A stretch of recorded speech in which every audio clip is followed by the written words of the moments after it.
Sir मेरा question ये है कि जैसे मैं टीचिंग सेक्टर में हूँ, तो सर ये लगता है जैसे कभी-कभी हम क्लासेस में जाते हैं बच्चों को सिखाने के लिए, लेकिन बच्चे सीखना नहीं चाहते हैं। वो सर रील्स, इंस्टाग्राम, यूट्यूब और गेमिंग इन सब में बिज़ी हैं।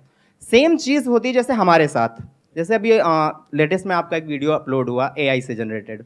तो हम लोगों ने देखा उसको और उसके बाद थोड़ा-सा अंदर से आग टाइप की आई। फिर उसके बाद हमने पढ़ना शुरू किया चीज़ों को, एआई क्या होता है, कौन-कौन से इस समय टूल्स चल रहे हैं एआई के। लेकिन सर मैंने फिर से ये ऑब्ज़र्व किया और काफ़ी लोगों को मैंने शेयर भी किया कि वहाँ पे हमें ये तो समझ आया कि हमें एआई टूल्स के बारे में जानना चाहिए, उनको सीखना चाहिए। लेकिन फिर भी हम सीखते क्यों नहीं उनके बारे में? फिर हम गिव अप कर देते हैं, फिर वही रील्स और Instagram, YouTube reels, Facebook reels यही सारे में बिज़ी हो जाते हैं। तो कहीं न कहीं सर ये जानते हुए भी कि हमें अपना टाइम वेस्ट नहीं करना चाहिए, फिर भी हम अपना टाइम वेस्ट करते रहते हैं। अच्छा, एक बात बताइए, मेरा आपसे एक क्वेश्चन है। आपने एक क्वेश्चन पूछा, मैं आपसे एक क्वेश्चन पूछ सकता हूँ? Yes sir, yes sir. मेरा आपसे एक क्वेश्चन है कि इस दुनिया में क्या आपको पता है कि 99% जो लोग होते हैं वो इतने सक्सेसफुल नहीं हो पाते अपनी लाइफ में, यस सर। और जो 1% या उससे भी कम, मान लो 0.1% या 0.01% ऑफ द वर्ल्ड्स पॉपुलेशन, वो कुछ कमाल का कर पाते हैं। Yes sir. तो ऐसा क्यों होता है? क्या डिफरेंस होता है उन लोगों में? सर वो फ़ोकस रखते हैं अपने काम पे और डिस्ट्रैक्शन से बचते हैं। आपको क्या लगता है कि जो लोग ऐसे हैं जो कुछ कमाल का कर रहे हैं दुनिया में, फॉर एग्जांपल इलॉन मस्क हैं, उनकी लाइफ में अगर वो डिस्ट्रैक्ट होना चाहें तो क्या डिस्ट्रैक्शंस की कमी है? बिल्कुल, बहुत सारे डिस्ट्रैक्शन। जितनी आपके पास में है डिस्ट्रैक्शंस, जिसको भी आप डिस्ट्रैक्शंस बोलते हो, जी। उससे ज्यादा ऑप्शंस है उनके पास में या कम है? ज़्यादा। तो वो जो चाहे वो कर सकते हैं। बिल्कुल सर। यानी जो आपकी वाइल्डेस्ट फैंटेसीज हैं, उससे कहीं जो ज़्यादा। आप घर में बैठ करके रात को इमेजिन करते हो, वो चाहे तो एक्चुअल में वो सब पूरी कर सकते हैं। आप समझ रहे हो मेरी बात? Yes sir, yes sir. तो डिस्ट्रैक्शंस उनके पास आपसे बहुत ज्यादा है। फोकस कहां से आ रहा है उनके पास में? उनके पास में तो वो सब कुछ है जो उनको चाहिए, उससे बहुत ज्यादा है। तो ये फोकस कहां से आ रहा है? एक मिनट, ये इंपॉर्टेंट क्वेश्चंस हैं। बोलो मत, सुनो आराम से, ठंडे दिमाग से। यही हमारी प्रॉब्लम है, बहुत जल्दी बोलते हैं, इसीलिए डीपली कभी समझ नहीं पाते, इसीलिए हमारी लाइफ में एक्चुअल में कोई चेंज नहीं आता है। बट ऊपर ऊपर लेवल से सुन लेते हैं, हाँ सर बहुत बढ़िया बोल रहे हो, बहुत बढ़िया बोल रहे हो, बहुत अच्छा लग रहा है सर, तालियां बजाई। उसके बाद में घर गए, वही किया जो कर रहे थे, कोई फर्क नहीं आया।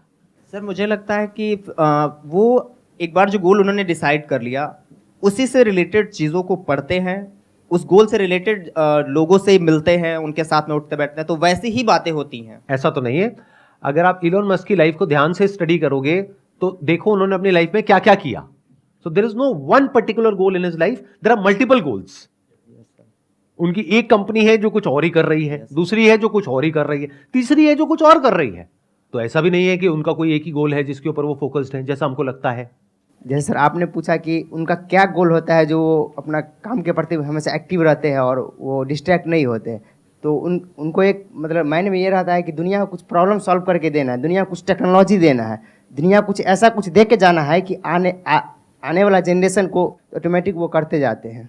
एक बात को मेरी ध्यान से समझना, एक है जो कहानी आपको सुनाई जाती है और एक है जो कहानी एक्चुअल में होती है। दोनों में जमीन आसमान का फर्क होता है। एक स्टोरी है जो ये लोग आपको सुनाते हैं या जो आप तक पहुंचती है, और वो कैसे पहुंचती है? एक मार्केटिंग की, पीआर की पूरी दुनिया है जिसके थ्रू एक कहानी आपको बताई जाती है। और एक्चुअल में जो कहानी होती है वो सिर्फ उस इंसान को पता होती है कि एक्चुअल में कहानी क्या है। मेरी बात आई एम नॉट श्योर आप में से कितनों को समझ आ रही है, कितनों को नहीं आ रही है। एक है आपकी माइंड में जो इमेज बनी हुई है एक पर्टिकुलर एंटरप्रेन्योर की, जो हो सकता है पीआर की और मार्केटिंग की पूरी मशीनरी है, उन्होंने एक स्टोरी क्रिएट करी है और उस स्टोरी के अकॉर्डिंग, उस नैरेटिव के अकॉर्डिंग कुछ एक्शंस ले रहे हैं जिससे कि उनकी इमेज पॉजिटिव बिल्ड हो आपके माइंड में, जिससे कि आप उन पे ट्रस्ट करो और आपको लगे कि वो बहुत अच्छे इंसान है। क्योंकि अगर आप उन पे ट्रस्ट नहीं करोगे तो वो कोई भी काम नहीं कर सकते हैं। अगर वो कोई भी काम में सक्सेसफुल होना चाहते हैं तो उनको आपका ट्रस्ट चाहिए। तो पहले तो इस कहानी को डिकोड करना सीखो लाइफ में, और उनको छोड़ो। आप भी तो ऐसे ही हो। एक कहानी है, आप में से कितने हैं जो मैरिड है? हाथ ऊपर करिए। तो एक कहानी है जो आप अपने हस्बैंड को या वाइफ को सुनाते हैं, और एक कहानी है जो एक्चुअल में आपके अंदर चलती है। दोनों में फर्क है या नहीं है? हर इंसान का एक होता है एक्चुअल मोटिवेशन, वो अगर उसने आपको बता दिया तो आपको उस इंसान से नफरत हो जाएगी।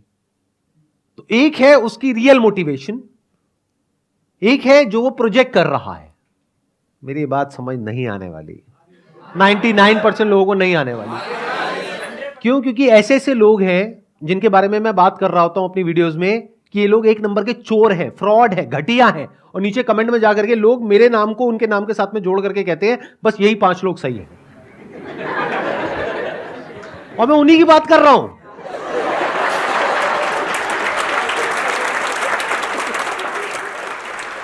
चलो आपको बड़े सिंपल तरीके से बोलता हूं, अगर अभी भी नहीं समझ पाए तो भगवान ही आपका मालिक है। मैं उन लोगों के नाम नहीं ले सकता क्योंकि बहुत बड़ी कंट्रोवर्सी हो जाएगी, बट द पॉइंट इज ऐसे लोग जो आपके माइंड में आते हैं 5-10 लोग जो आप कहते हो अरे ये बहुत बढ़िया है, ये बहुत बढ़िया है, ये बहुत बढ़िया है, ये बहुत बढ़िया है, there is a strong possibility उसमें से 99% बहुत ही घटिया लोग हैं अंदर से। अगर उनके एक्शंस को देखोगे, उनके वर्ड्स को नहीं देखोगे तो आपको समझ आना चाहिए एक इंसान किस तरीके से एक्ट कर रहा है, यानी उसके एक्शंस को डिकोड करना पड़ेगा और जो वो बोल रहा है उसमें देखना पड़ेगा कि क्या कॉन्ट्रडिक्शन है। तब आपको समझ आएगा कि कौन असली है कौन नकली है।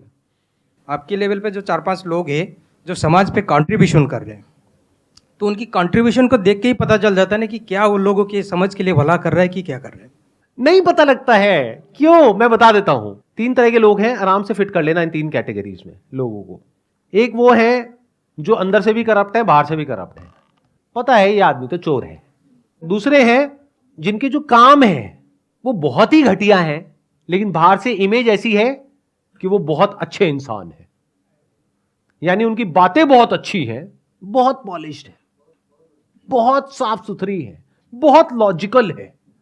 आप सुनोगे आप मंत्र मुग्ध हो जाओगे सुन करके। आपके हाथ ये जो 2 अलग अलग हैं वो आकर के ऐसे जुड़ जाएंगे और आप ऐसे सर झुका लोगे, तो वो वाह क्या बात है। यानी उनकी बातें बहुत कमाल है, आप उनकी बातों में ऐसा खो जाओगे कि और कुछ आपको समझ ही नहीं आएगा। आपका मन करेगा बस बैठ करके उनकी बातें सुनते रहो। आपके दिल में ऐसी रिस्पेक्ट होगी उस इंसान के लिए जिसकी कोई हद नहीं है। उस इंसान के लिए आप लड़ने मरने कटने को तैयार हो जाओगे। अगर मैंने उसका नाम ले दिया तो आप बौखला जाओगे, ये क्या बोल रहे हो सर, ये किसके बारे में आपने क्या बोल दिया।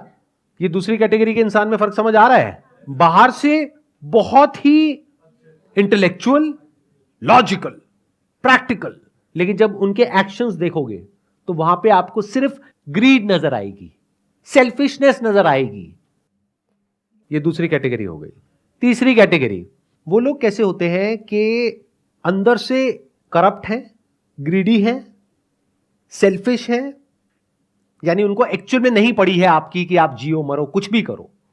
बाहर से अपनी एक ऐसी इमेज बना दी कि मैं बहुत अच्छा इंसान हूं, फिर उस इमेज को एनकैश किया, और अगर आज उनके पास में 10 करोड़ है तो अगले 3 साल में उनके पास में 100 करोड़ आ गया, 1000 करोड़ आ गया, और उस 1000 करोड़ में से 10 करोड़ या 20 करोड़ वापस से रोटेट कर दिया आप ही लोगों में और अपनी इमेज को और स्ट्रांग कर दिया।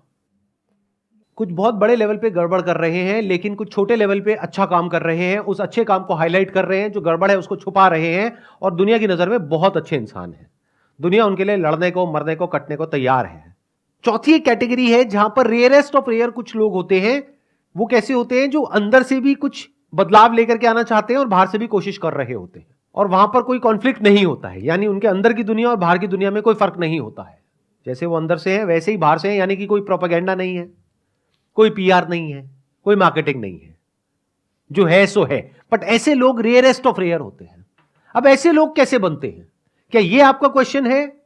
इस कैटेगरी में आपको आना है या बाकी की जो 3 कैटेगरीज है उसमें आना है? क्योंकि जो बाकी की 3 कैटेगरीज हैं उन लोगों के पास भी पैसा कम नहीं है, पावर कम नहीं है। अगर उस तरह से आप फोकस होने की बात कर रहे हो तो आपको क्या चाहिए? आपको ग्रीड चाहिए, आपके अंदर लालच होना चाहिए।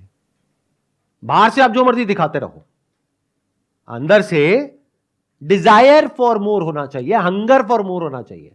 जिसके अंदर है वो आगे बढ़ता रहेगा, कितना ही आगे बढ़ जाओ कोई लिमिट ही नहीं है। जिसके अंदर नहीं है वो नहीं बढ़ेगा। इन सिंपल वर्ड्स, उसके लिए बर्निंग डिजायर चाहिए अंदर से वो करने का। तो रास्ते में जो भी आएगा आप उसको मिटा दोगे, हटा दोगे और आगे बढ़ते चले जाओगे अपने गोल की तरफ। तो क्या इस तरह के गोल सेटिंग की आप बात कर रहे हो? इस तरह की ग्रोथ की आप बात कर रहे हो जो आपके लिए तो अच्छी हो, बाकी सबके लिए चाहे बुरी हो उससे फर्क नहीं पड़ता है।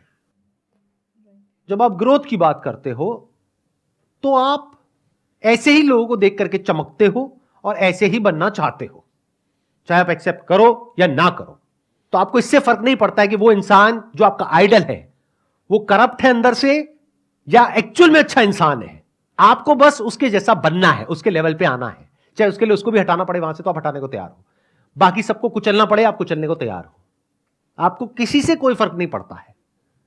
आप लोगों को नौटंकी ही समझ आती है, नौटंकी ही आपके लिए सच है। और सच क्या है वो तो आप देख ही नहीं सकते, डाइजेस्ट ही नहीं कर सकते। अगर सच देखते हो तो आपको लगता है कि ये कुछ बहुत ही गलत कर रहा है इंसान। फॉर एग्जाम्पल किसी सेलिब्रिटी की वीडियो देखते हो कि वो कह रहा है कि नहीं मेरे को तुम्हारे साथ में फोटो नहीं खिंचानी है, तो आप क्या कहते हो, कितना एरोगेंट है। जबकि सच यही है, कोई आपके साथ में फोटो नहीं खिंचाना चाहता है। जब नए नए स्टार बनते हैं, नए नए फेमस होते हैं, तो बड़ा मजा आता है फोटो खिंचा करके। एक पॉइंट के बाद में जा करके इरिटेटिंग होता है। अब ये कोई नहीं बोलेगा, आप बोल देते हो, लेकिन मैं तो बोलूंगा, मेरे को आपके बाप का कर्जा थोड़ी देना है। मुझे आपसे कुछ चाहिए थोड़ी है। मैं तो बहुत केसेस में मना ही कर देता हूं। अगर जैसे कहीं जा रहा हूं, अगर तो वेला हूं, कहीं एयरपोर्ट पे बैठा हूं, टाइम पास कर रहा हूं, कोई आया फोटो, हाँ ठीक है खींच लो, चलो चले जाओ। और बहुत बार तो क्या होता है, लोग पहले अपने बच्चे को छोड़ते हैं, खुद नहीं आते हैं, क्योंकि पता है मैं बच्चे को तो मना कर नहीं सकता। तो छोटा सा बच्चा आता है, sir I am your biggest fan. मैं कहा मेरा नाम बताइयो। नाम तो नहीं बताया मम्मी पापा ने, बस इतना ही बोलने को कहा था। चल बेटा क्या चाहिए, फोटो खींचनी है, ठीक है आजा खींच ले। उधर से पापा मम्मी झांक रहे होते हैं, आपको भी खींचनी, हाँ हाँ चलो खींचो जाओ। बट अगर ऐसा एक्चुअल लाइफ में आप होते हुए देख लोगे, ये जो लोग एक्सपोज करते हैं लोगों को, मैं तो खुद अपने आप को एक्सपोज कर रहा हूं इस वक्त। क्या मुझे बहुत अच्छा लगता है आप लोगों के साथ में फोटो खिंचा करके? अरे नहीं, बिल्कुल नहीं लगता है। यहां पे हर सेशन में आकर के लोग ये समझते हैं, सोचो मेरे हफ्ते में 2 सेशंस होते हैं, हर सेशन में 200 लोग आते हैं, तो वो किस एक्सपेक्टेशन में आते हैं कि मैं आऊंगा और एक एक के साथ में सेल्फी खिंचाऊंगा। ये आपकी एक्सपेक्टेशन है। क्या ये मेरे टाइम का सही यूटिलाइजेशन है? क्या मैं यहां पे बैठ करके 2 घंटे तक या 4 घंटे तक आप लोगों के साथ में एक एक करके फोटो खिंचाऊं, या अपना कोई और ढंग का काम करूं? चाहे वो इस सेशन से रिलेटेड हो, चाहे मेरे बिजनेस से रिलेटेड हो, चाहे मेरी पर्सनल ग्रोथ से रिलेटेड हो, कुछ भी हो वो करूं, बजाय आपकी ईगो को सेटिस्फाई करने के। क्योंकि आप भी फोटो मेरे लिए नहीं खिंचा रहे हो, इस सच को देख लो। आप इसलिए खिंचा रहे हो क्योंकि आपको अपनी पूरे फ्रेंड सर्कल में, रिलेटिव्स में ये दिखाना है कि अरे देख मैं तो जानता हूं इसको, अरे मैं मिला था, साथ बैठे थे, उसके बाद हमने लंच भी किया था। So I'm not concerned about your desires, as rude as it may sound. I'm concerned about your needs. दोनों में बड़ा फर्क है। डिजायर तो इस पूरी दुनिया में एक भी इंसान के सारे पूरे नहीं करे जा सकते हैं। जो नीड्स है वो सबकी पूरी करी जा सकती है। तो I am working on what is required, what is needed, not what you desire. क्योंकि आपको खुद भी नहीं पता है, आप जो दुखी हो अपने डिजायर्स की वजह से ही हो। बट वो एक बहुत बड़ा टॉपिक है, तो अभी हम उसको शुरू नहीं करेंगे, नहीं तो हम कहीं और ही चले जाएंगे। आपके अंदर डिजायर्स भी और फियर्स भी हैं, बट आपके फियर्स आपके डिजायर से बड़े हैं। तो आप अपने एक लेवल पे जाकर के अटक गए हो, क्योंकि अगर उस लेवल को छोड़ा बड़े लेवल के लिए, तो हो सकता है वो लेवल भी हाथ से चला जाए। तो आपके अंदर डर है कि अगर मैं इससे नीचे आ गया तो क्या होगा। तो ये डर आपको आगे बढ़ने नहीं देता है। मतलब जिसके अंदर फियर डिजायर से बहुत ज्यादा है, वो लाइफ में आगे नहीं बढ़ पाएगा, एक लेवल पे आकर के रुक जाएगा। 99% लोग ऐसे ही हैं। बट कुछ लोग ऐसे होते हैं जिनके अंदर डिजायर फियर से बड़ा होता है। They are not afraid to fail, तो they are craving deep within for success, but they are not scared of failure, because they know कि सक्सेस तक पहुंचने के लिए फेलियर से होकर के ही निकलना पड़ेगा। बट ये सारी जो साइकिल है, that is all driven by greed, जिसको आप डिजायर बोलते हो, या फियर। ये 2 तरीके हैं जिस तरीके से पूरी दुनिया जीती है। तीसरा भी एक तरीका है जीने का, that is driven by love. And what is love? To love means to unite with the whole universe. That is the essence of love. Love की शुरुआत होती है जब आपके अंदर यह डिजायर उठता है कि मुझे खुद को जानना है। जब तक इस दुनिया को जानने की भूख है, तब तक you are driven by desire and fear, because इस यूनिवर्स का नेचर ही ऐसा है, या तो ये आपके अंदर लालच पैदा करेगा या फियर्स पैदा करेगा। बट अगर किसी के अंदर ये डिजायर आ गया, चाहे मेरे सेशन देख करके, चाहे यहां से, चाहे वहां से, कहीं से भी, कैसे भी, ये जो लिखा हुआ है डिस्कवर योरसेल्फ, कहीं से डिजायर आ गया, ये पनप गया अंदर, who am I, self inquiry, self understanding, तो if you can see that we are all interconnected, interdependent, we are all one whole block, then you are driven by love. And when you are acting out of love, not out of fear or desire, which is self-centric. Desire का और fear का basic nature ही यही है, basic structure ये है, it's always self-centric. उसको सिर्फ खुद की पड़ी है. जैसे इंसान को सिर्फ खुद की पड़ी है. एक जंगल है, वहां पर मान लो करोड़ों जानवर हैं. उस पूरे जंगल को 1 मिनट में हम लोग मिटा देंगे अपने फायदे के लिए. तो इस डिजायर की वजह से और फियर की वजह से हम किसी भी हद तक जा सकते हैं, कुछ भी कर सकते हैं. But once you are acting out of love, तो you are free even from this identity of being a human. Then you are just a being, and that is a very different way to live.